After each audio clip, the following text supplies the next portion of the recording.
Good morning राखी।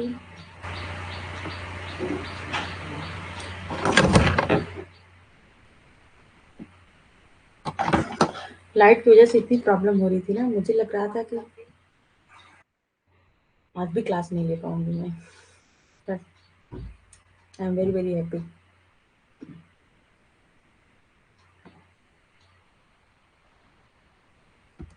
Light आई भी एकदम टाइम से, 10 AM ही आ गई। तो मैं थोड़ा सा 10 मिनट ज़्यादा एक्स्ट्रा रख दी कि सब लोग थोड़ा रेडी हो जाएं। और आपके जो भी नोट्स हैं आज मैं ज़रूर से उसको डाल दूंगी, क्योंकि नोट्स आपके बिल्कुल रेडी करके मैंने रखा था कि रात में मैं सेंड कर दूंगी। और एक मैं सेंड भी कर चुकी थी, कौन जो लास्ट यूनिट मैंने पढ़ाया था उसका सेंड भी कर दिया था नोट्स। लेकिन उस टाइम जब उसको हुआ, जब कन्वर्ट करना उसी टाइम लाइट कट गई और उसके बाद फिर बहुत प्रॉब्लम हुई। कभी आ रही है 5 मिनट या 10 मिनट के लिए चली जा रही है। चलिए, और आप लोग की पढ़ाई ठीक चल रही है सर? थोड़ा सा 5-10 मिनट, 5 मिनट क्या 2 मिनट वेट कर लेते हैं, कोई इसको और आना हो वो भी आ जाए।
चलिए फिर आज की क्लास हम लोग स्टार्ट करते हैं। ओके,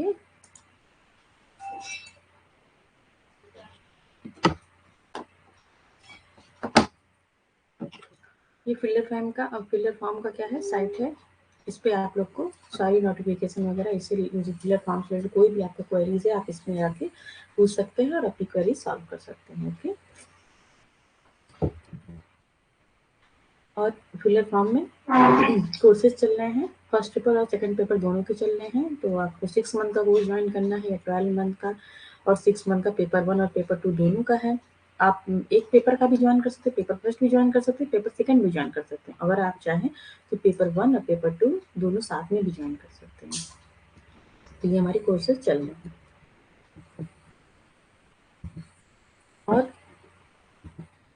अगर आप मेरा कोड यूज़ करते हैं ANCS10, ये मेरा कोड है, तो आपको 10% हमेशा ऑफ मिलेगा। किसी टाइम आप यूज़ करें कि कोई भी कोर्स परचेज करने, फर्स्ट पेपर के लिए करेंगे तो भी मिलेगा, सेकंड पेपर के लिए करेंगे तो भी मिलेगा, और दोनों के लिए करेंगे तो भी मिलेगा 10% डिस्काउंट।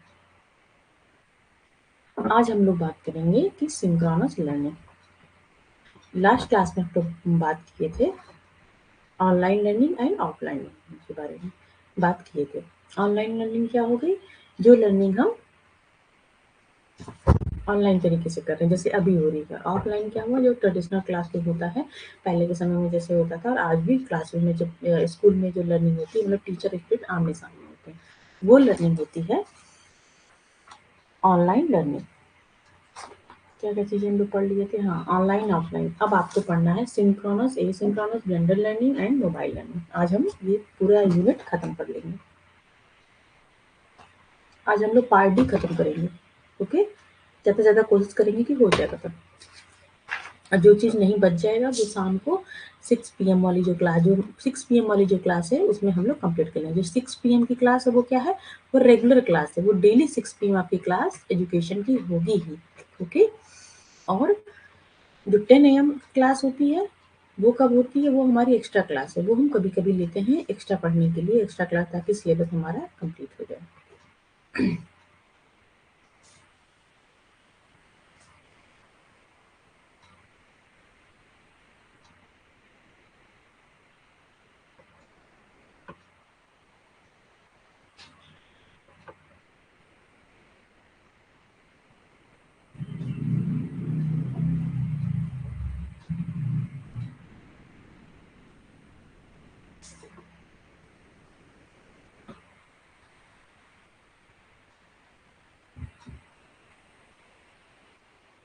तो चलिए हम लोग शुरू करते हैं। सिंक्रोनस लर्निंग क्या होती है और एसिंक्रोनस लर्निंग क्या होती है। ये जो टॉपिक है आपका ना, ये आपका फर्स्ट पेपर के लिए इम्पोर्टेंट है और आपका सेकंड पेपर के लिए भी इम्पोर्टेंट है। ये टॉपिक ऐसा, जो टॉपिक हम लोग आईसीटी पढ़ रहे हैं, आईसीटी आपके फर्स्ट पेपर में एक यूनिट ही है। सब लोग पढ़ रहे होंगे, जो नहीं पढ़ रहे होंगे थोड़े दिन बाद पढ़ लेंगे। हाँ, मतलब हमारा कोर्सेज चल रहे हैं उसमें पढ़ाया जा रहा होगा। तो अगर आप यहाँ पढ़ लेंगे तो आपको ये क्या है, दोनों के लिए काम देगा। ठीक है, तो चलिए देखते हैं कि सिंक्रोनस लर्निंग क्या होती है। सिंक्रोनस लर्निंग का मतलब often called as traditional learning और क्लासरूम टीचिंग एंड लर्निंग। इसको क्या बोलते हैं, ये क्या है, ये एक तरीके से क्या है, ट्रेडिशनल लर्निंग होती है। ओके, ये लर्निंग होती कहाँ है, क्लासरूम में होती है। जैसे कि मतलब, जैसे जो इसके पहले जो आपने पढ़ाई की होगी, जो आपने ऑनलाइन लर्निंग के थ्रू नहीं की है, मतलब आपने जब छोटी थी अब तक पढ़ाई की है, या फिर आप अभी आप जो कर रहे होंगे, जो आप ग्रेजुएशन पोस्ट ग्रेजुएशन, ठीक है, उसमें जो आप किए तो आप स्कूल जाते थे, आमने सामने टीचर के बैठते थे। ठीक है, एक टीचर है, बहुत सारे बच्चे बैठे हैं। ठीक है, तो इस टाइप में जो लर्निंग होती है, मतलब जो टीचर है वो फिजिकली क्या होता है, प्रेजेंट होता है। तो उस टाइप की जो लर्निंग होती है उसको बोलते हैं सिंक्रोनस लर्निंग बोलते हैं। मतलब इसका जो मेन मतलब है कि जो फीडबैक होता है वो तुरंत प्राप्त होता है। आप टीचर से कुछ पूछेंगे, टीचर तुरंत फीडबैक देगा। और एसिंक्रोनस में क्या हो जाएगा कि फीडबैक हमको बाद में मिलता है। अभी हम लोग उसको भी अच्छे से पढ़ लेंगे, पहले एक-एक करके हम लोग पढ़ते चलते हैं। Synchronous learning often called as traditional learning or classroom teaching and learning. Okay, where instructor monitor or teach and all subject are present. जो मतलब जो टीचर होता है वो क्या करता है, वो बच्चे को अच्छे से मॉनिटर कर सकता है कि बच्चा हमारा अच्छे से पढ़ रहा है कि नहीं पढ़ रहा है, उसको चीज़ों को समझ में आ रहा है कि नहीं आ रहा है। ये तब पॉसिबल है जब टीचर आपके सामने प्रेजेंट हो, ट्रेडिशनल लर्निंग की तरह। फिर देखते हैं, the teaching and learning are completed on a schedule with interaction between the student and the instructor. Instructor का मतलब इसमें क्या होगा, टीचर है। ठीक है, तो ये लर्निंग क्या होती है, ये इस लर्निंग का एक क्या होता है, एक प्रॉपर शेड्यूल होता है। जैसे कि आप लोगों ने पढ़ाई की है तो आपने एक प्रॉपर शेड्यूल से पढ़ाई की है कि 1 घंटे का आपका हिंदी का पीरियड है, 1 घंटे का आपका नेक्स्ट इंग्लिश का पीरियड है, अगले 1 घंटे का आपका मैथ पढ़ना, जो भी रहा होगा आपका। तो ये सब क्या है, ये आपका एक शेड्यूल निर्धारित था पहले से, तब आपने उसमें टीचिंग, आपको जो टीचिंग लर्निंग दी गई है। ओके, तो इसमें जो होता है एक कंप्लीट शेड्यूल होता है और स्टूडेंट और टीचर के बीच क्या होता है, इंटरेक्शन होता रहता है। Synchronous learning can take place either in classroom setting in an online chat room through a video conferencing or using a web conferencing application, and there is a constant interaction between instructor and a student. Okay, synchronous learning इसको भी बोल सकते हैं कि ये क्या हो सकता है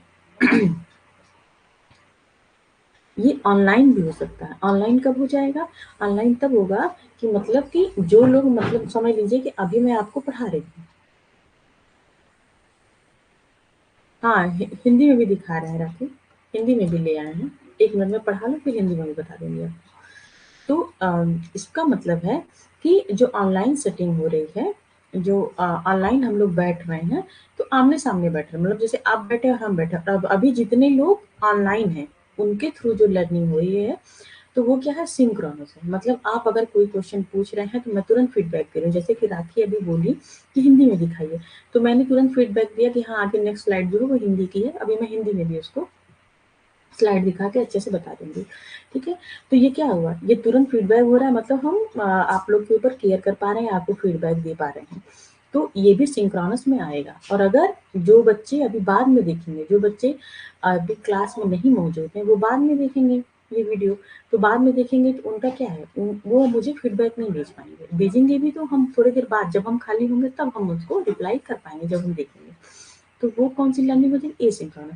तो सिंक्रोनस लर्निंग ऑनलाइन भी हो सकती है। ऑनलाइन कब, कैसे कैसे होती है, जैसे वीडियो कॉन्फ्रेंसिंग, जैसे अभी हो रहा है वीडियो कॉन्फ्रेंसिंग हो रहा है ना, हम वीडियो पे बैठे हैं, आप भी सामने बैठे हैं, तो आप अपनी बातें मुझसे साझा कर ले रहे हैं यूजिंग ए वेब कॉन्फ्रेंसिंग। ठीक है, एप्लीकेशन, वेब कॉन्फ्रेंसिंग एप्लीकेशन जो है, जैसे कि अभी हम लोग इससे बात कर रहे हैं, ओके, ऐप के थ्रू। तो ये हो जाएगा। ओके, उसके बाद क्या हो जाएगा, in synchronous communication interaction between teacher a student occur at the same period of time. जब जब स्टूडेंट और टीचर के बीच जो इंटरेक्शन हो रहा है वो सेम टाइम में हो रहा है। मतलब कि आपको जो चाहिए, आपका जो सवाल है वो मैं तुरंत उत्तर दूँ, मेरा जो सवाल है आप तुरंत उत्तर दीजिए उसका। तो ऐसे टाइप की जब लर्निंग होगी सिंक्रोनस। और जब फीडबैक थोड़ी देर बाद मिलेगा तो वो हो जाएगा एसिंक्रोनस। हिंदी में मैं दिखा दे रही हूँ। सिंक्रोनस लर्निंग, जिसे अक्सर पारंपरिक लर्निंग या क्लासरूम टीचिंग एंड कहा जाता है। ओके, पारंपरिक का मतलब क्या हो, ट्रेडिशनल, मतलब कि जो पहले की लर्निंग होती थी, पहले की आज भी वो लर्निंग हो रही है, जो हम क्लास में बैठे रहते हैं, वो सिंक्रोनस हुआ। तो और ऐसे हम क्या कर सकते हैं, ऐसे हम जो ऑनलाइन, जो मतलब कि तुरंत वाली हो रही है, जैसे मतलब वीडियो कॉन्फ्रेंसिंग के थ्रू आप प्रेजेंट हैं तो भी वो सिंक्रोनस लर्निंग हो रही है। तो ये क्या है ना, बहुत सारी चीजें आपको कंफ्यूज कर सकती हैं। इसके बस सिर्फ एक चीज आप याद रखिए, जो इसका लास्ट पॉइंट है, शिक्षक और छात्रों के बीच एक समय में बातचीत हुई। जहाँ शिक्षक और छात्र एक समय में बात कर पाते, मतलब कोई बात हमारी है तुरंत आप तक पहुंच गई, आपकी कोई बात हमारे तक पहुंच गई, तो ये हो जाएगा सिंक्रोनस। ठीक है, अगर ये अब लास्ट टॉपिक अगर आपका क्लियर हो जाएगा तो ये बाकी टॉपिक तो ऐसे ही क्लियर हो जाएंगे। ओके, रखिए। सिंक्रोनस लर्निंग यहाँ देखते हैं, ये वाला, जहाँ शिक्षक निगरानी या पढ़ाते हैं और सभी छात्र मौजूद रहते हैं। जब सभी छात्र मौजूद हैं और शिक्षक पढ़ा रहा है तो सिंक्रोनस। कुछ छात्र जो बाद में वीडियो देखेंगे तो वो लर्निंग, यही लर्निंग क्या कहलाएगी, एसिंक्रोनस कहलाएगी। शिक्षण और सीखने को छात्र और प्रशिक्षक के बीच बातचीत में एक साथ कार्यक्रम को पूरा कर लिया जाता है। सिंक्रोनस लर्निंग या तो कक्षा सेटिंग में, ऑनलाइन चैट रूम में, वीडियो कॉन्फ्रेंस के माध्यम से, या वेब कॉन्फ्रेंसिंग एप्लीकेशन का उपयोग करके हो सकती है। ठीक है, इसमें जो प्रशिक्षक है, छात्रों के बीच लगातार बातचीत होती रहती है। तो समझ में आ गया होगा आप राखी, आपको और भी लोग जो जुड़े हैं उन लोग को भी।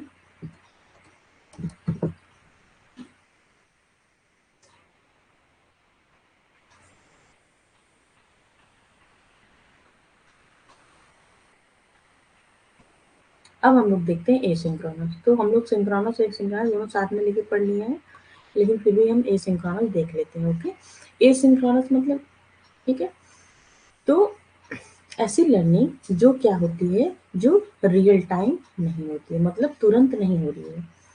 कुछ लोग अभी दूसरे काम कर रहे हैं, ठीक है, तो उनकी लर्निंग अभी नहीं हो रही है। अभी जो मैं पढ़ा रही हूँ वो लर्निंग उनकी हो रही है क्या, उनकी लर्निंग नहीं हो रही है, अभी नहीं हो रही है। तो वो हो गया कि रियल टाइम नहीं हो रही है। तो वो जो बाद में वीडियो देखेंगे तो उनकी लर्निंग क्या कहलाएगी, एसिंक्रोनस। उन्होंने जो लर्निंग की है वो एसिंक्रोनस की। जो बच्चे अभी देख रहे हैं वो कैसे लर्निंग कर रहे हैं, सिंक्रोनस। मतलब कि फीडबैक उनको थोड़ी देर बाद मिलेगा। वो जैसे कि कोई भी क्वेश्चन अभी तुरंत नहीं पूछ पाएंगे, वो बाद में हमसे पूछेंगे, जब देखेंगे तब पूछेंगे, और जब मैं उनका क्वेश्चन देखूंगी तो रिप्लाई करूंगी। और design particularly from for self based learning, student understand and learn from reading, watching and listening to different type of content, and interact with instructor and peer group at their own time and place. Okay, students are free to complete the course assessment and submit their work on pace by meeting the deadlines given to them. इसमें क्या होता है, इसमें जो student होता है वो free होता है कि उसका जब मन करे तब वो अपना असाइनमेंट सबमिट कर सकता है, और जब मन करे तब उसका, जब उसको टाइम होता है, उसका ओन पेस है, जो उसको खुद से समय जो उसका जो निकाल रहा है। मंडे से होंगे, मंडे को होगा, ठीक है। आपका जो टेस्ट है वो मंडे को होगा।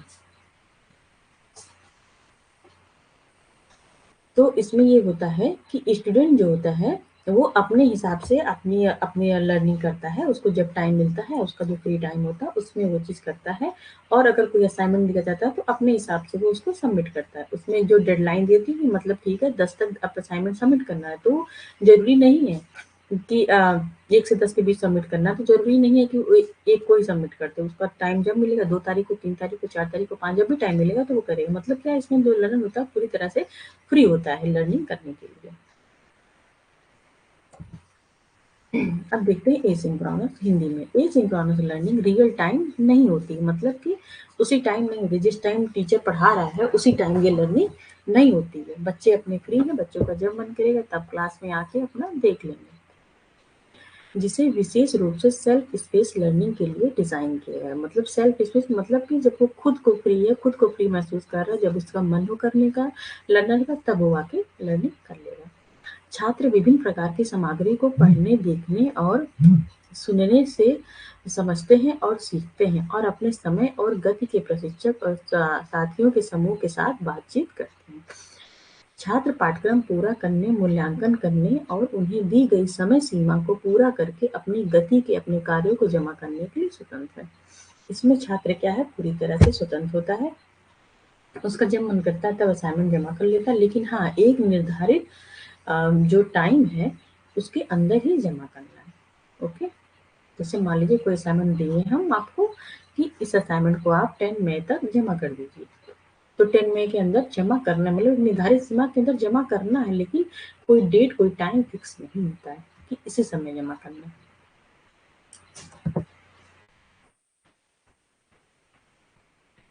अब हम लोग देखेंगे ब्लेंडेड लर्निंग। सिंक्रोनस एक सिंक्रोनस समझ में आ गया होगा। अब हम लोग नेक्स्ट टॉपिक के ऊपर मूव करते हैं, ब्लेंडेड लर्निंग। समझ में आ गया सिंक्रोनस एसिंक्रोनस एकदम क्लियर है। फिर हम नेक्स्ट टॉपिक के ऊपर चले।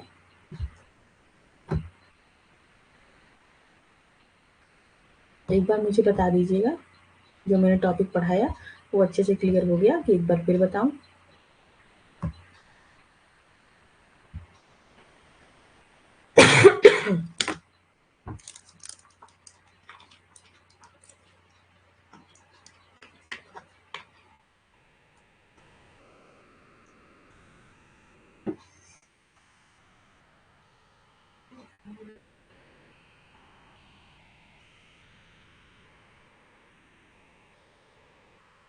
ओके, एक बार फिर ठीक है। क्या बताऊं, क्या बता देती हूँ, ठीक है।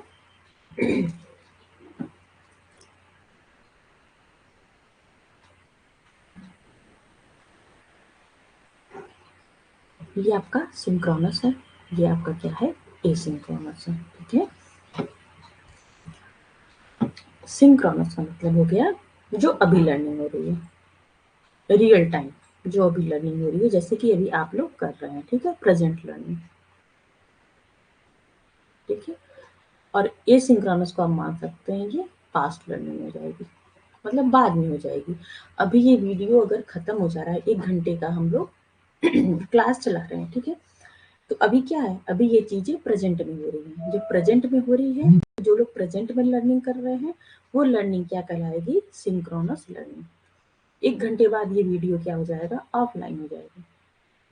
उसके बाद जितने लोग क्लास ज्वाइन करेंगे वो कौन सी लर्निंग करेंगे, वो लोग पास्ट वीडियो को देख के करें, मतलब वो जो टाइम पीरियड वो खत्म हो गया तो पास्ट बन गया, तो उसके थ्रू जो लर्निंग करेंगे, मतलब बाद में जो लोग आएंगे उस टाइप की जो लर्निंग हो जाएगी, उनको बोला जाएगा कि उन्होंने एसिंक्रोनस लर्निंग की है। सिंपल सी बात है एकदम, और इसमें कुछ नहीं है। आगे समझ में।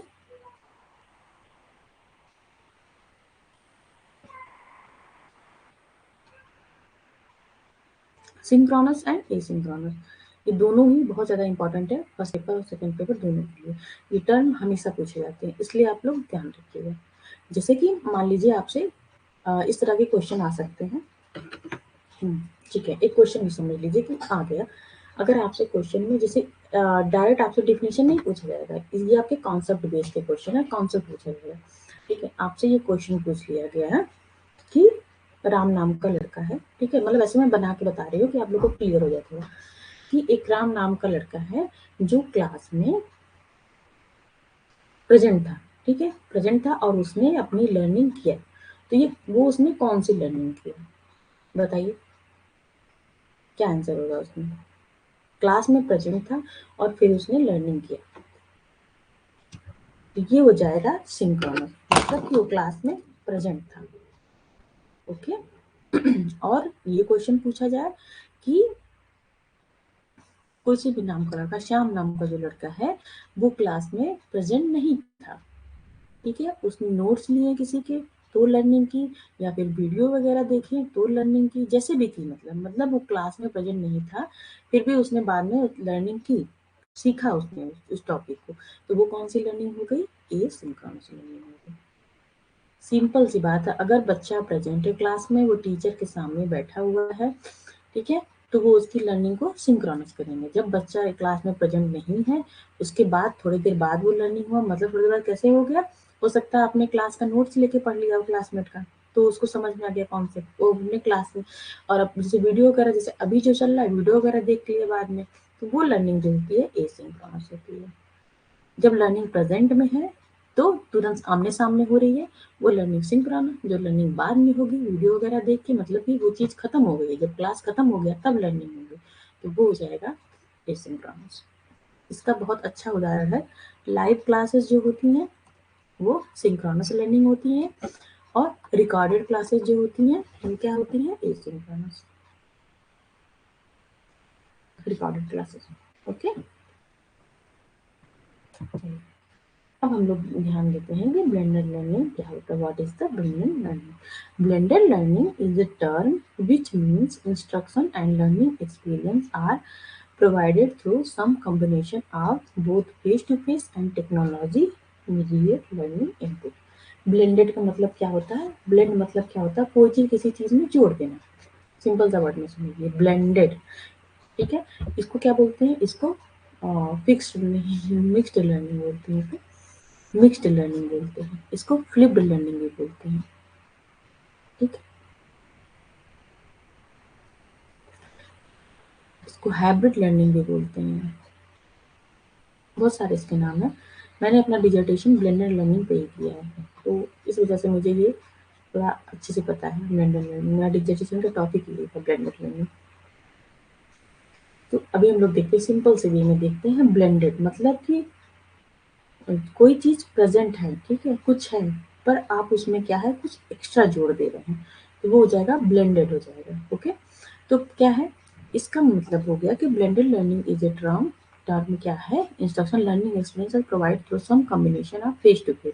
मतलब जो फेस टू फेस लर्निंग हो रही है, इसमें क्या यूज हो जाएगा, इसमें टेक्नोलॉजी यूज हो जाएगी, that is called blended learning. Okay, जैसे कि ट्रेडिशनली क्लास में बच्चे पढ़ाए जाते हैं, आप अपना क्लास याद करिए, अभी थोड़ा सा मतलब करेंट टाइम में जो आप लोग पढ़ रहे हैं जहाँ भी, ठीक है, उसमें क्या हो रहा है, उसमें टीचर प्रेजेंट है और वो अपने जो टीचिंग है वो ढेर सारे बच्चों के ऊपर कर रहा है, बच्चों को पढ़ा रहा है, ठीक है, ठीक है। ट्रेडिशनली हुआ कि ब्लैक बोर्ड हुआ, उस पर टीचर क्या कर रहा है, पढ़ा रहा है बच्चों को, और इतने बच्चे सीख रहे हैं। लेकिन क्लासरूम में जब वो क्या यूज कर लिया, जब वो लैपटॉप का यूज कर लिया, कंप्यूटर का यूज कर लिया, तो वो चीजें हो जाती हैं कि ब्लेंडेड लर्निंग। मतलब अगर जब वो ट्रेडिशनली क्लासरूम जो फेस टू फेस क्लासरूम है, उसमें वो टेक्नोलॉजी को यूज कर लिया, that is called blended learning. बहुत सिंपल सी बात है, ये समझ में आ गया। फेस टू फेस जो क्लास चल रहा है उसमें क्या हो जाएगा, उसमें टेक्नोलॉजी का यूज हो जाएगा, तो वो ब्लेंडेड लर्निंग बोला जाएगा। आपके क्लास में जब आपको टीचर पढ़ाते हैं तो वो ब्लैक बोर्ड पे बताते हैं, ठीक है, ब्लैक बोर्ड पे चीज़ों को समझा रहे हैं आपको टीचर आपको। लेकिन अगर वो कंप्यूटर का भी यूज़ कर लिए, उसमें टेक्नोलॉजी लगा दिए, उसमें प्रोजेक्टर का यूज़ कर लिए, कोई भी टेक्नोलॉजी यूज़ कर सकते हैं आपके टीचर, तो वो क्या होगा, ब्लेंडर मतलब दो चीज़ों को मिला दिए। ब्लैक बोर्ड अलग है, टेक्नोलॉजी अलग है, कोई टेक्नोलॉजी प्रोजेक्टर हो सकता है, और माइक हो सकता है, माइक का भी यूज़ कर लिए, हो सकता है क्लास में मतलब बहुत ज़्यादा बच्चे तो माइक का यूज़ कर लिए, तो वो क्या है, माइक क्या है, माइक एक टेक्नोलॉजी है। तो जो हमारा ट्रेडिशनली जो क्लासरूम था, मतलब सिर्फ ब्लैक बोर्ड पे पढ़ाया जाता था, उसके साथ आप कोई ना कोई टेक्नोलॉजी यूज कर लीजिए, तो दो चीजें जहाँ मिक्सअप हुई वो क्या हो गया, ब्लेंड हो गया। ठीक है, जैसे कि क्या, हम लोग रेसिपी बनाते हैं कोई, ठीक है, जैसे कि अब मान लीजिए मिक्स फ्रूट जूस बना रहे हैं, मिक्स फ्रूट जूस बना रहे हैं, ठीक है, मिक्स फ्रूट जूस बना रहे हैं, तो ढेर सारी वेजिटेबल्स को क्या कर रहे हैं आप, वेजिटेबल्स नहीं, फ्रूट को, ढेर सारे फ्रूट को क्या कर रहे हैं आप, मिक्स कर रहे हैं, उसको क्या फिर कर देते हैं आप, ब्लेंड करते हैं, तभी तो निकलता है ना जूस। बस ऐसे ही एक मतलब कहने का तरीका है, ब्लेंड करते हैं, ठीक है, ऐसे लगा के दिमाग ला के भी याद कर सकते, ब्लेंड ला के आना, मिक्सअप, दो चीजों को आपको मिक्स करना है, तो दो चीजें क्या हो गई, एक तो जो मतलब जो ट्रेडिशनली तौर पे जो चीजें चल रही थी उसके साथ आप टेक्नोलॉजी का मिक्सअप कर दिया, नॉर्मल सी बात है, that is called blended learning.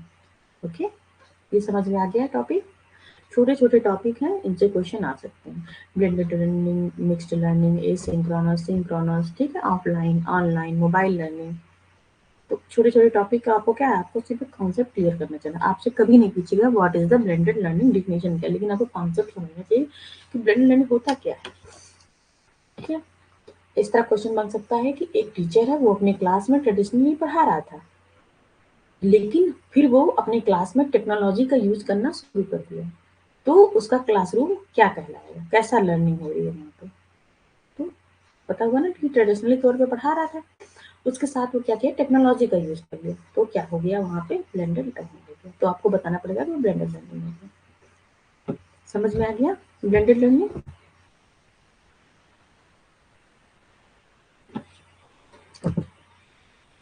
अब हम लोग हिंदी में देखते हैं, ब्लेंडेड लर्निंग को बोलते हैं मिश्रित शिक्षा। मिश्रित शिक्षा एक शब्द है जिसका अर्थ है निर्देश और सीखने के अनुभव आमने सामने और प्रौद्योगिकी के मध्यस्थता करने वाले इनपुट दोनों के समायोजन के साथ प्रदान करना। आमने सामने जो शिक्षण हो रही है, क्लासरूम शिक्षक, ठीक है, क्लासरूम में जो टीचिंग हो रही है, उस टीचिंग के साथ आप क्या करेंगे, प्रौद्योगिकी का यूज करिए, प्रौद्योगिकी मतलब टेक्नोलॉजी का यूज करिए, कोई भी टेक्नोलॉजी उसकी हो सकती है, आप लैपटॉप का यूज कर लिए, आपके टीचर मतलब लैपटॉप का यूज कर लिए, ठीक है, कंप्यूटर का यूज कर लिए, प्रोजेक्टर का यूज कर लिए, हाँ, माइक का यूज कर लिए, कुछ भी कर लिए, तो इसके साथ किसी का भी यूज कर लिए, तो ये हो जाएगा ब्लेंडेड लर्निंग, मतलब चीजों को ब्लेंड कर दिए, मिश्रित कर दिए, मिक्स कर दिए।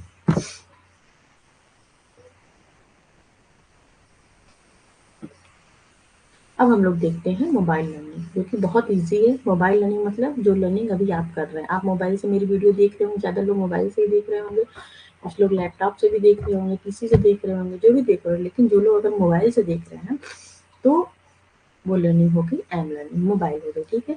Learning through mobile is called mobile learning, सबसे ईजी यही टॉपिक है। मोबाइल के माध्यम से सीखने को मोबाइल लर्निंग या एम लर्निंग कहा जाता है। मोबाइल का जो पहला वर्ड होता है एम, वही यूज होता है, जैसे ईमेल होता है, ईमेल में, ईमेल का फुल फॉर्म क्या होता है, इलेक्ट्रॉनिक मेल, तो हम पूरा नहीं लिखते हैं इलेक्ट्रॉनिक मेल, हम बस शॉर्ट में ई लिखते हैं, जैसे अभी हम लोग पढ़ेंगे ई पोर्टफोलियो, अभी पढ़ेंगे, ठीक है, ई पोर्टफोलियो मतलब इलेक्ट्रॉनिक पोर्टफोलियो, तो इसी तरह एम है, एम लर्निंग मतलब कि मोबाइल लर्निंग।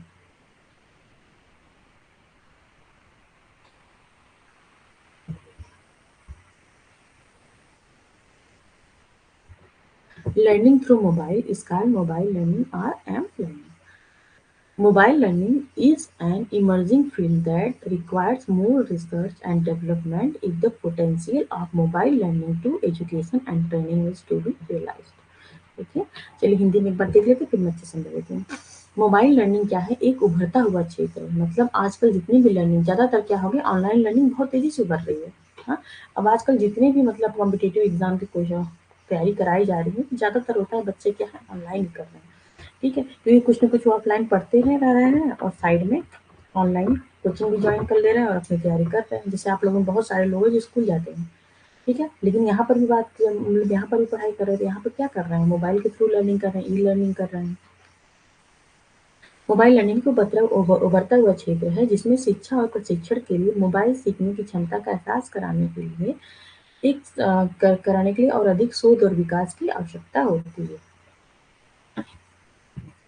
अब हम लोग देखते हैं use of ICT in evaluation, कि आईसीटी का क्या है, यूज क्या होता है इवैल्यूएशन करने के लिए, मतलब कि मूल्यांकन करने के लिए। मूल्यांकन करने के लिए आईसीटी का यूज क्या है? Information communication technology, ICT. तो हम लोग देखते हैं।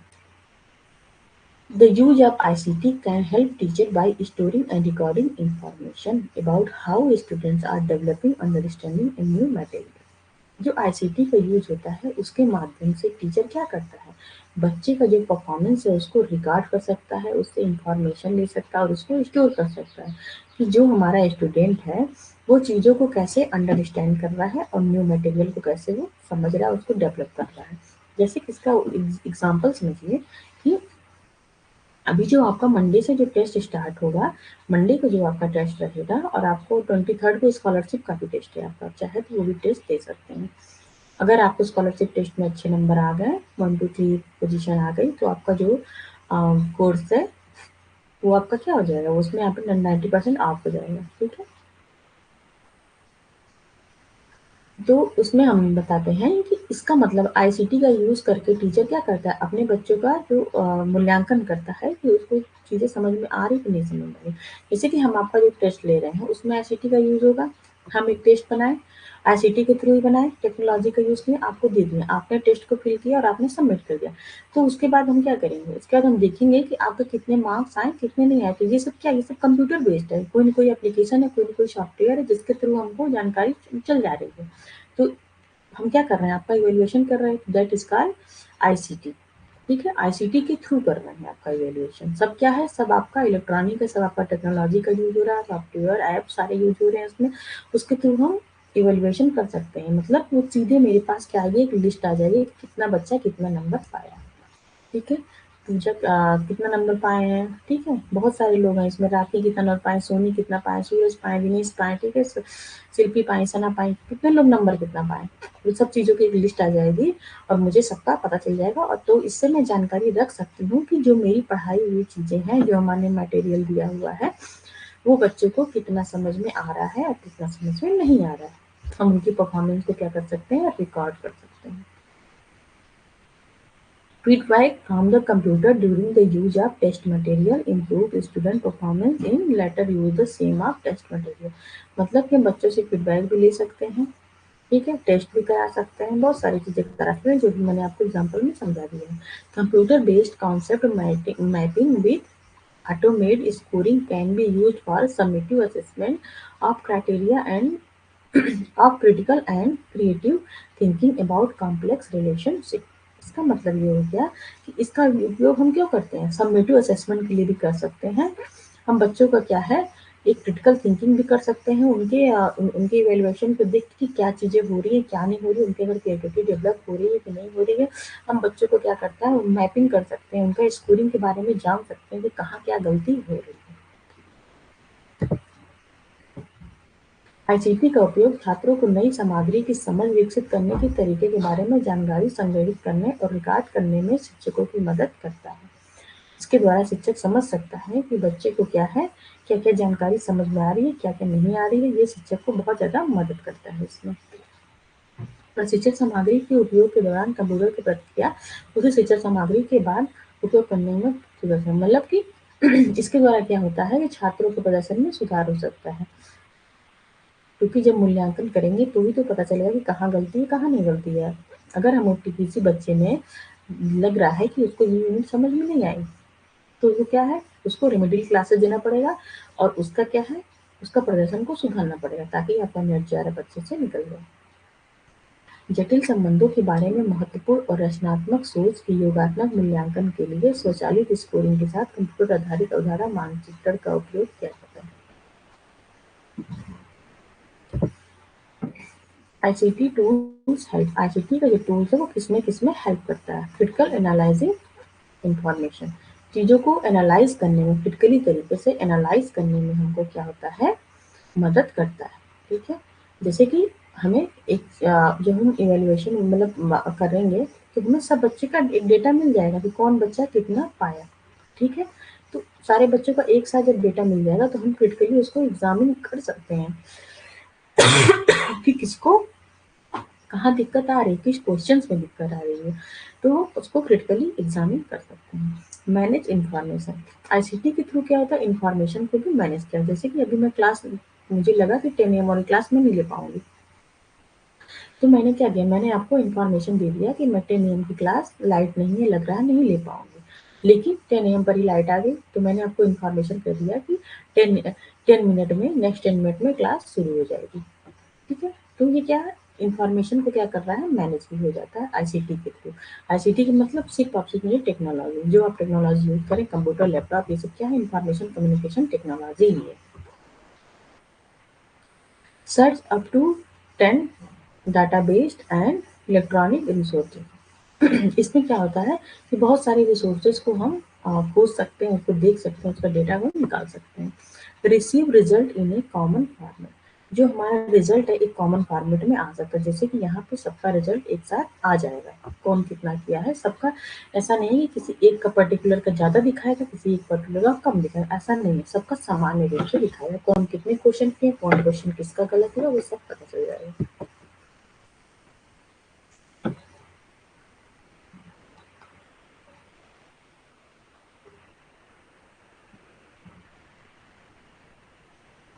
अब हम लोग देखते हैं कि ई पोर्टफोलियो। ई पोर्टफोलियो क्या होता है, ये क्वेश्चन समझ में आ गया आपको? मुझे मैसेज करके बता दीजिए, क्लियर है?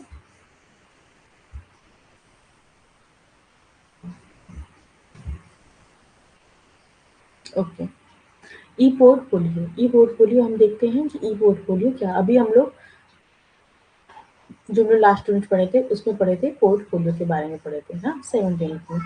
अब हम लोग 8 यूनिट में भी ये चीज आ गया, लेकिन वहाँ पोर्टफोलियो था, यहाँ पे ई पोर्टफोलियो, सेम वही चीज है, अलग से कुछ नहीं है। बस पोर्टफोलियो का मतलब क्या हो गया कि टीचर वो जो जहाँ पे क्लास चल रही है वहाँ पे बनाया रखा। ई पोर्टफोलियो क्या मतलब, वही चीज क्या है, आप इंटरनेट पे डाल दीजिए, इलेक्ट्रॉनिक तरीकों से आप उसको कर दिए, ड्राइव में डाल दिए, ठीक है, कहीं भी डाल दिए उसको, किसी साइट पे डाल दिए, किसी वेबसाइट पे डाल दिए आप उस पोर्टफोलियो को, that is called it electronic portfolio. बस इतना ही है, बनाने का तरीका हर चीज सेम है, बस उसको आप इंटरनेट पे डाल दें, तो वो हो गया ई पोर्टफोलियो, वहाँ पे स्टोर कर लीजिए। ठीक है, स्टोरेज का एक तरीका, अगर आप स्कूल की अलमारी में कहीं सेव करके रखे हैं तो वो सिंपल पोर्टफोलियो हो गया। अगर उस चीज को आप इंटरनेट के थ्रू कहीं सेव कर दिए तो वो हो जाएगा ई portfolio. E-portfolio is a collection of work या evidence in an electronic format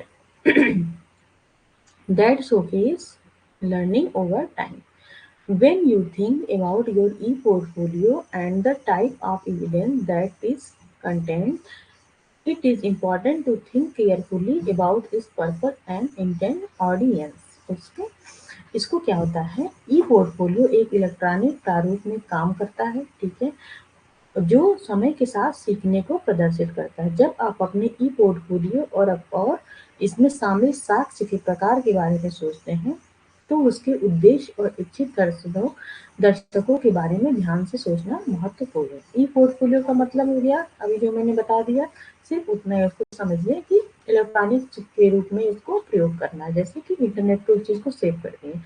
portfolio का मतलब क्या होता है कि बच्चे ने जितनी भी एक्टिविटी की है उसके यूनिट टेस्ट में कितने मार्क आए, उसके लास्ट टेस्ट में कितने मार्क है, अगर वो कोई प्रोजेक्ट बना रहा है, कोई क्रिएटिविटी कर रहा है, कुछ भी कर रहा है, वो सब चीजें क्या करते हैं बच्चे का एक फाइल बनाते हैं और उसमें स्टोर करते जाते हैं, उसी को बोलते हैं पोर्टफोलियो बोलते हैं।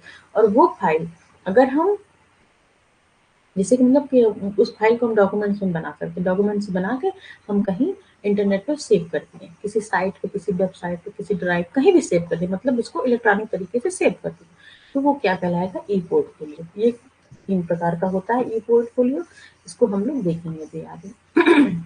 ई पोर्टफोलियो में content all are some of the following. E portfolio में क्या-क्या चीज़ें आती हैं, फाइल्स आर वेरियस फॉर्मेट, ठीक है? कुछ हम टेक्स्ट डाल दिए, पिक्चर्स डाल दिए, वीडियो, मतलब बच्चे का कुछ जो लिखा है उसको टेक्स्ट के रूप में भी डाल सकते हैं। कुछ उसने काम किया है उसका पिक्चर खींच के भी पोर्टफोलियो बना सकते हैं, उसके काम का वीडियो भी बना के डाल सकते हैं, तो कुछ भी हो सकता है। Evidence related to course taken, programme of the study etc। जो चीज़ें हम डालेंगे वो किससे, वो कोर्स से रिलेटेड होना चाहिए और प्रोग्राम से रिलेटेड होना चाहिए, वही चीज़ें उसमें पोर्टफोलियो में हम डालते हैं। प्रोजेक्ट प्रिपेयर फॉर क्लास और एक्स्ट्रा करिकुलर एक्टिविटी। देखिए, जब भी कोई क्लास चलती है, कोई भी आपका मतलब सेशन चल रहा है, ठीक है, तो उसमें क्या होता है, उसमें आपका कुछ न कुछ क्लास की एक्टिविटी भी होती है या सिलेबस की भी होती है, कुछ न कुछ एक्स्ट्रा करिकुलर एक्टिविटी भी होती है, कोई गेम खिलवा दिया, कोई क्रिएटिव वर्क आपको दे दिया, ठीक है। तो वो किस में आ गया, वो आपका आ गया एक्स्ट्रा करिकुलर एक्टिविटीज में आ जाता है वो। तो दोनों का हम उसको डेटा तैयार करके पोर्टफोलियो में डालते हैं। Evidence of creativity and performance, इसमें क्या रखते हैं, इसमें अगर आप बच्चा कोई क्रिएटिविटी चीज किया उसको भी रखते हैं, उसके परफॉर्मेंस को भी नोट करते रहते हैं। एविडेंस ऑफ एक्स्ट्रा करिकुलम और को curricular activities including example of leadership, उसने कुछ अच्छा काम किया लीडरशिप का, जैसे मतलब कि मॉनिटर बन गया थोड़ी देर के लिए, एक महीने के लिए बंदा होता रहता है, किसी किसी स्कूल में होता रहता है कि उसके परफॉर्मेंस के तौर पे मॉनिटर बदलते रहते हैं, एक हफ्ते में उसको कोई मॉनिटर है, अगले एक हफ्ते में कोई किया, तो सबको इसे का चांस मिलता रहता है, तो उस चीजों को भी हम नोट करते रहते हैं। पोर्टफोलियो हर बच्चे का अलग अलग पोर्टफोलियो बनता है और उसमें सारी एक्टिविटी उसकी क्या होती है, ऐड होती रहती है। इवैल्यूएशन करते हैं, एनालाइजिंग या रिकमेंडेशन, उसमें क्या कहते हैं, बच्चे का हम इवैल्यूएशन करते हैं उसको भी लिखते हैं, एनालाइज करते हैं उसकी पूरी एक्टिविटी को उसमें भी लिखते हैं, और रिकमेंडेशन भी उसको देते हैं कि क्या क्या करें तो उसमें और सुधार हो सके। विभिन्न स्वरूपों की फाइल, अलग अलग तरह की फाइल होती है, उसमें क्या होता है, टेक्स्ट मतलब कोई पार्ट भी लिख सकते हैं, चित्र भी डाल सकते हैं, बच्चे का वीडियो भी डाल सकते हैं और आगे कुछ कर सकते हैं। देखिए जो पोर्टफोलियो हम ट्रेडिशनली रूप से बनाएंगे, जो मतलब ये इलेक्ट्रॉनिक तरीके से ना हो, उसमें क्या उसमें वीडियो डाल सकते हैं, अगर हमें पेपर में कोई चीज लिखना है तो फोटो नहीं डाल सकते, फोटो भी चिपका सकते हैं, फोटो मान लीजिए, लेकिन वीडियो नहीं डाल सकते। तो इसमें क्या है, इसमें ये चीज फायदा है कि बच्चे की एक्टिविटी क्या है पूरी तरीके से हम देख सकते हैं। लिए गए पाठ्यक्रमों, अध्ययन के कार्यक्रमों आदि से संबंधित साथ जो हम पाठ्यक्रम दिए गए हैं वो उससे रिलेटेड कोई अगर एक्टिविटी हो रही है और उससे हट के भी कोई एक्टिविटी, पाठ्यक्रम से हट के भी जो एक्टिविटी हो रही है, वो सारे एक्टिविटी को क्या करते हैं आप उसमें स्टोर करते हैं। कक्षा या पाठ्येतर गतिविधियों के लिए तैयार किए गए प्रोजेक्ट, कोई भी प्रोजेक्ट अगर बच्चे को दे दिए हैं तो उसकी उसमें उसका क्या परफॉर्मेंस रहा उस चीज को भी हम उसमें लिख सकते हैं। रचनात्मकता और प्रदर्शन का सबूत, उसने क्या क्या रचनात्मक चीजें की हैं, उसका प्रदर्शन कैसा रहा क्लास में, उसको भी लिखते हैं। नेतृत्व के उदाहरण सहित पाठ्येतर या सह कार्यक्रम गतिविधियों के साक्ष्य। मूल्यांकन, विश्लेषण और सिफारिशें, हम बच्चे का क्या करते हैं, जो मूल्यांकन करते हैं उसको भी लिखते हैं, बच्चे का जो विश्लेषण करते हैं कि बच्चा पहले कैसा था, आज कैसा है, क्या हो रहा है, क्या नहीं उसके में हो रहा है इम्प्रूवमेंट, उसको विश्लेषण जो करते हैं वो भी लिख सकते हैं, कुछ सिफारिशें भी लिख सकते हैं कि क्या तुम करोगे कि आगे जाके ज़्यादा इम्प्रूवमेंट हो पाएगा। अब हम लोग देखते हैं कि types of portfolio. Types of E portfolio, showcase या professional E portfolio, these e-portfolio are primarily a way to demonstrate, showcase the highlights of student academic career। Showcase portfolio जैसा कि नाम से ही, तो शोकेस क्या, कोई चीज दिखाना, शोबाजी करना जो हम लोग बोलते हैं ना, ऐसे ही ई पोर्टफोलियो मुख्य रूप से एक छात्र के शैक्षणिक करियर की मुख्य विशेषताओं को प्रदर्शित करता है। इसमें क्या होता है, अच्छा पोर्टफोलियो का एक और चीज है, इसमें सिर्फ क्या बच्चे की ज्यादा से ज्यादा पॉजिटिव चीजें लिखी जाती है, निगेटिव चीजें कम लिखी जाती है, ठीक है। निगेटिव चीजें में किसमें लिखा जाता है, वो रिफ्लेक्टिव जनरल में लिखी जाती है दोनों चीजें, और पोर्टफोलियो में ज्यादातर पॉजिटिव चीजें लिखी जाती है। तो इसमें क्या शोकेस मतलब क्या है, जो वो अच्छा प्रदर्शन किया है, मुख्य विशेषताओं को प्रदर्शित करते हैं, मतलब उसका जो मेन पॉइंट है उसको हम लोग लिखेंगे, शोकेस पोर्टफोलियो में लिखेंगे। अब देखते हैं दूसरा क्या है, learning portfolio. These portfolio are typically created by a student a part of course as a way to demonstrate learning and the learning process। Okay, learning portfolio क्या है कि जब बच्चा लर्निंग कर रहा है, कोई चीज सीख रहा है, जैसे कि मतलब फॉर्मेटिव जो असेसमेंट हम करते हैं ड्यूरिंग द क्लास करते हैं, तो उसी तरह का होता है। यहाँ पे देखिए लिखा कि फॉर्मेटिव फीडबैक, मतलब कि बच्चा आज क्लास में क्या किया, क्या उसकी लर्निंग हुई, इस चीज को हम जाके पोर्टफोलियो में लिखते हैं, ठीक है। हर एक लर्निंग को उसको हम क्या करते हैं, लिखते हैं। अभी शोकेस क्या है, शोकेस में क्या क्या होता है, सिर्फ मेन चीजें लिखी जाती हैं, और लर्निंग पोर्टफोलियो में कि उसके रेगुलर चीजें उसमें लिखी जाएंगी कि किस किस वे में वो लर्निंग किया, कैसे कैसे वो चीज वो कर रहा है। ई लर्निंग पोर्टफोलियो, ये पोर्टफोलियो आमतौर पर एक छात्र का पाठ्यक्रम के हिस्से के रूप में सीखने और सीखने की प्रक्रिया को प्रदर्शित करता है। ओके, इसमें क्या होता है, सीखने की पोर्टफोलियो सीखने की प्रक्रिया में एक अनिवार्य हिस्से के रूप में रचनात्मक प्रक्रिया के बारे में विचार का समर्थन करता है। मतलब कि सिंपल सी बात आप समझिए कि जो बच्चा कि लर्निंग हो रही है उसको एक-एक स्टेप को हम इसमें लिखते हैं लर्निंग पोर्टफोलियो में और शोकेस में क्या लिखते हैं सिर्फ मेन बातों को मुख्य बातों को लिखते हैं। इसमें और क्या है जनरल एजुकेशन और ई पोर्टफोलियो ये इसका क्या है तीसरा टाइप है ई पोर्टफोलियो का टाइप है। और पोर्टफोलियो भी हम लोग जो पढ़ा है अभी क्लास में यूनिट 7 में वो कितने टॉपिक टाइप का होता है वो सिर्फ 2 टाइप का होता है। ठीक है कौन-कौन सा होता है ये टाइप करके बताइए आप लोग। यूजिंग बोथ हम पढ़ा चुके हैं ठीक है बताइए उसको। Using both formative and summative assessment feedback was provide to college department and instructor on the quality of evidence student used in the portfolio to demonstrate our general education competency। हमारे सामान्य जनरल एजुकेशन मतलब सामान्य शिक्षा दक्षताओं को प्रदर्शित करने के लिए छात्रों द्वारा उनके पोर्टफोलियो में उपयोग किए जाने वाले साक्ष्य की गुणवत्ता पर कॉलेज विभागों और प्रशिक्षकों को फॉर्मेटिव और योगात्मक आकलन दोनों का उपयोग करके फीडबैक प्रदान किया गया है। इसमें क्या हो जाएगा कि बच्चे के का क्या हो जाएगा इसमें बच्चे का जो फीडबैक क्या-क्या हो रहा है उसका आकलन करके ओवरऑल चीज़ों को उसमें लिखा जाएगा। ये किसके-किसके द्वारा हो सकता है? ये कॉलेज के द्वारा हो सकता है। प्रशिक्षकों का क्या हो सकता है इसमें college evidence student used in their portfolio इसको क्या होता है इसमें बच्चा भी इसमें भाग ले सकता है और टीचर भी भाग ले सकता है मतलब दोनों मिलके अपना पोर्टफोलियो का निर्माण करते हैं और जिसमें जनरल चीजें होती हैं उस चीजों को इसमें लिखा जाता है। इसमें कुछ ना कुछ फॉर्मेटिव जो असेसमेंट हुआ है उसको भी लिखा जाता है और लास्ट में जो समेटिव होगा उसको भी इसमें लिखा जाता है एक जनरल वे में लिखा जाएगा। अब हम लोग देखते हैं कि ऑनलाइन रिपोजिटरी क्या होता है।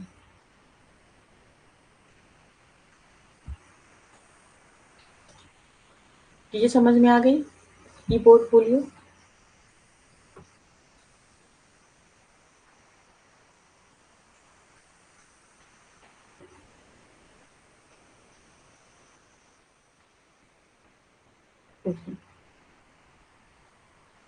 ऑनलाइन रिपोजिटरी हम लोग देखते हैं ऑनलाइन रिपोजिटरी क्या होता है। A repository to a free online collection of document ये क्या होता है ये कलेक्शन ऑफ डॉक्यूमेंट्स होता है मतलब ढेर सारे डॉक्यूमेंट्स का ऑनलाइन तरीके से कलेक्शन करना होता है।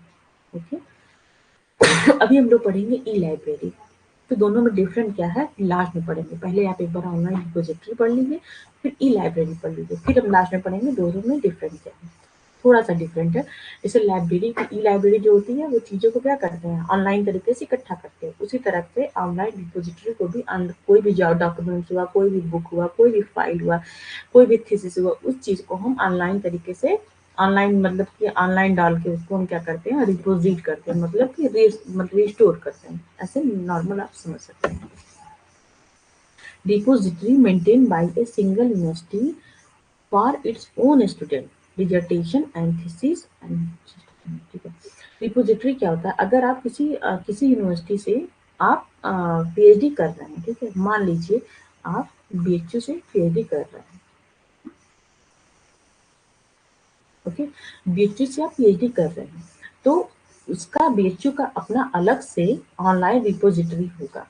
उसमें क्या होता है रिपोजिटरी में क्या-क्या चीज़ें होती हैं उसमें स्टूडेंट के डिसर्टेशन आपको मतलब जो आपसे पहले वहाँ बच्चे पढ़ चुके हैं जो डिसर्टेशन कर चुके हैं जो थीसिस बना चुके हैं बच्चे ठीक है जो उनका स्टाफ है जो टीचर है स्टूडेंट है उन्होंने बहुत सारे रिसर्च पेपर डाले होंगे उनका रिसर्च पेपर वो सारी चीज़ें मतलब जितना भी नॉलेज है एकेडमिक नॉलेज है वो आपको बीएचयू की जो रिपोजिटरी है उस पे मिल जाएगी। बुक कब मिलेगी जब आप वहाँ एडमिशन कर लेंगे आप उसके स्टूडेंट हो जाएंगे बीएचयू के उन्हीं लोगों को वो चीज़ें मिलती हैं। ठीक है तो एक तरीके से क्या हो गया रिपोजिटरी मेंटेन बाय म्यूजियम मतलब एक तरह से आप समझ लीजिए कि नॉलेजेबल चीजें जो हो गई जो हमारा मतलब पढ़ने का स्टडी मटेरियल हो गया उन्हीं का वो म्यूजियम हो गया। रिपोजिटरी को आप स्टडी मटेरियल का म्यूजियम भी कह सकते हैं मतलब कि एक ऐसी साइट बना देंगे जिसपे ढेर सारी चीजें जो भी पहले के डिसर्टेशन थी जो चीजें कंप्लीट हो चुकी हैं वो चीजें क्या होता है कोई भी कॉलेज यूनिवर्सिटी उसको डाल देती है अपने अपने रिपोजिटरी बना के, और उस पे बच्चे क्या है उसको देखते हैं, मतलब उससे नॉलेज ले सकते हैं। जैसे कि आपको किसी टाइप पे डिजर्टेशन करना है, जैसे कि मैंने किया था ब्लेंडर लर्निंग पे, ब्लेंडर लर्निंग को डिजर्टेशन किया, तो यहाँ से मैंने किया, जिस यूनिवर्सिटी से किया, सेंट्रल यूनिवर्सिटी से की हूँ, तो वहाँ पे उनका रिपोजिटरी बना हुआ है। उस साइट पे जाके मैंने देखा कि ब्लेंडर लर्निंग पे कितना-कितना काम हुआ है, कितने पेपर आए हैं, कितना डिसर्टेशन, कितना थीसिस हुआ। उससे क्या, उससे मुझे एक नॉलेज मिली कि यहाँ के लोग करते कैसे हैं, ओके? क्या-क्या चीज़ें ज़रूरी है, कैसे-कैसे करें, तो उससे एक नॉलेज ली जाती है। और ये उन्हीं बच्चों के लिए है कि जो यहाँ करते हैं, वही उनको एक कोड दिया जाता है रिपोजिटरी का, और वही उसको देख सकते हैं।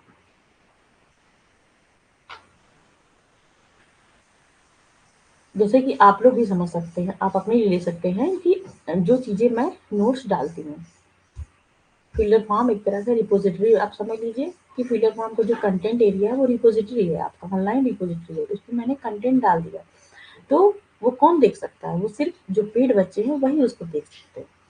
तो ये हो गया एक समझने का तरीका हो गया। Repository focusing on a particular kind of material, मतलब कि हर ऐप में अलग-अलग है, ठीक है? कोई एजुकेशन के जॉइन किया, कोई हिंदी के लिए जॉइन किया, तो सबका एक पर्टिकुलर मटेरियल है। एजुकेशन वाले बच्चे को सिर्फ एजुकेशन ही दिखेगा, हिंदी वाले बच्चों को हिंदी का ही कंटेंट दिखेगा। General repository with very large and diverse collection, जो रिपोजिटरी होती है बहुत ज़्यादा लार्ज होती है, मतलब उसमें ढेर सारे चीज़ें, अगर एक रिसर्च पेपर, 2 रिसर्च पेपर नहीं पढ़े, उसमें हज़ारों रिसर्च पेपर पड़े रहते हैं।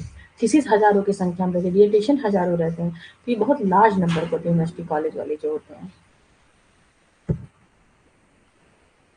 रिपोजिटरी दस्तावेज़ों का, इसकी हिंदी भी वही है, ठीक है? रिपोजिटरी हिंदी है। रिपोजिटरी दस्तावेज़ों का एक मुफ्त ऑनलाइन संग्रह है। अपने स्वयं के छात्रों को शोध प्रबंधन और थीसिस, और या अपने स्वयं के कर्मचारियों को, इसमें क्या है, थीसिस को हम रख सकते हैं, हाँ, रिसर्च पेपर को रख सकते हैं। तो ये सब चीज़ें विश्वविद्यालय और कॉलेजों के द्वारा मैनेज की जाती है, अपनी-अपनी रिपोजिटरी बनाई जाती है और उसमें चीज़ों को संग्रहित की जाती है अपने आने वाले बच्चों के लिए। संग्रहालय द्वारा अनुरक्षित भंडारण, ठीक है? एक विशेष प्रकार की सामग्री पर केंद्रित रिपोजिटरी, क्या होता है, ये होता है, ये एक विशेष प्रकार की चीज़ों पे ही ज़्यादा संग्रहित रहता है। समान रिपोजिटरी बहुत सारे और विविध संग्रह के साथ होते हैं। रिपोजिटरी में बहुत सारे जर्नल्स, बहुत सारी चीज़ें, मतलब स्टडी मटेरियल बहुत सारा होता है, 1-2 नहीं होता है, हज़ारों लाखों की संख्या में होता है।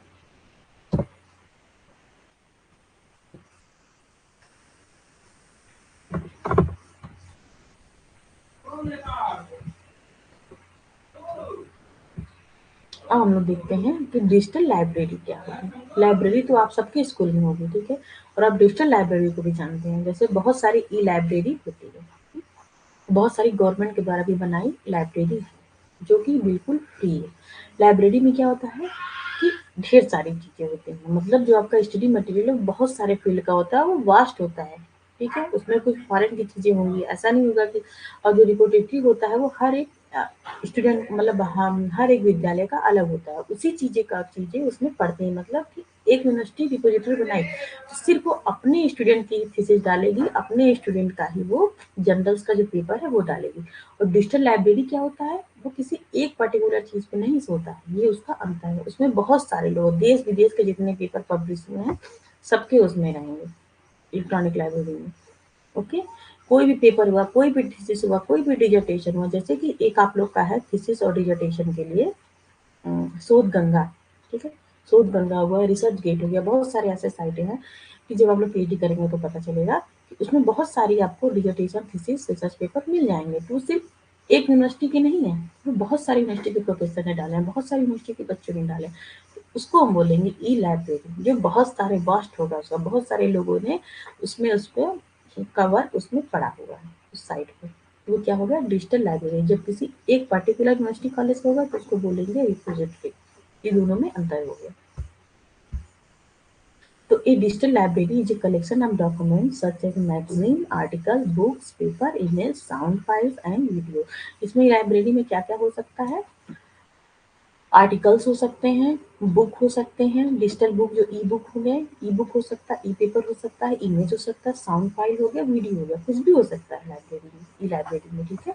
Organised in a electronic form and available on the internet और ऑन डिजिटल सपोर्ट। ये चाहे इंटरनेट पे हो सकता है और या कोई डिजिटल सपोर्ट फ्री में किसी सॉफ्टवेयर, किसी ऐप, किसी साइट, किसी वेबसाइट कहीं पे भी हो सकता है। एक डिजिटल पुस्तकालय दस्तावेजों का क्या है, एक संग्रह है, जैसे पत्रिका के लेख, पुस्तक, कागजात, चित्र, ध्वनि फाइलें और वीडियो कुछ भी हो सकते हैं, जो एक तरह से व्यवस्थित होती हैं और स्टडी मटेरियल के रूप में।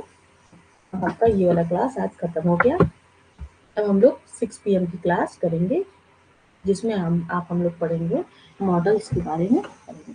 बता देती हूँ, इसमें हम लोग पढ़ेंगे इंस्ट्रक्शनल डिजाइन, क्या क्या मॉडल है, ठीक है।